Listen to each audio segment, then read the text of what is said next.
Korangi town एक बार फिर ईद उल अजहा के मौके पर दीगर टाउन से म्यूनिसिपल सर्विसेज की फराहमी में बाजी ले गया और नंबर 1 करार पाया। ये क्या हुआ हम बताते हैं।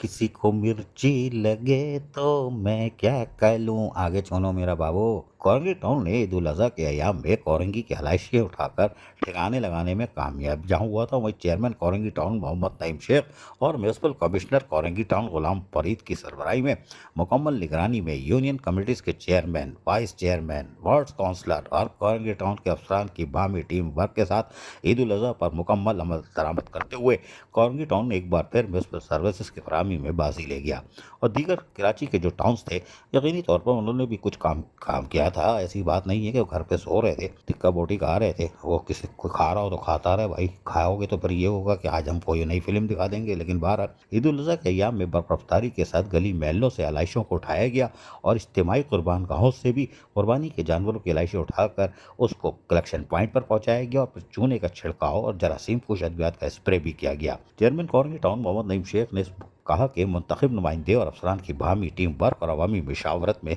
और ताउन के जरिए कोरंगी टाउन में ईद उल अजहा एक मरतबा फिर सुरखरू हुई।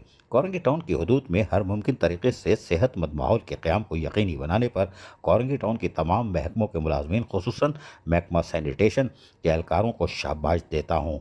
चेयरमैन कोरंगी टाउन मोहम्मद नईम शेख ने यूनियन कमेटीज के chairman, vice chairman, ward councillor, Korangi town के तमाम मुतल्लिक़ अफसरान को मुबारकबाद भी पेश की। चेयरमैन कोरंगी टाउन मोहम्मद नईम शेख ने कहा कि कोरंगी टाउन ने ईद उल अजहा पर बाहमी टीम वर्क के साथ अंजाम देकर कामयाबी हासिल की। इलाकाई सतह पर आलाइशों को उठाकर फौरी ठिकाने लगाने के लिए तमाम दस्तियाब वसाइल बरवे कार्ड लाकर कोरंगी को सेहतमंद माहौल फराहम किया। अजीज़ आरिफ, KBS बलियाती न्यूज़, कराची। ऐसी ही खूबसूरत वीडियोस फ्यूचर में हासिल करने के लिए रेड बटन पर क्लिक करके और बेल आइकॉन को प्रेस करके हम सबके सब्सक्राइबर बनना मत भूलिए।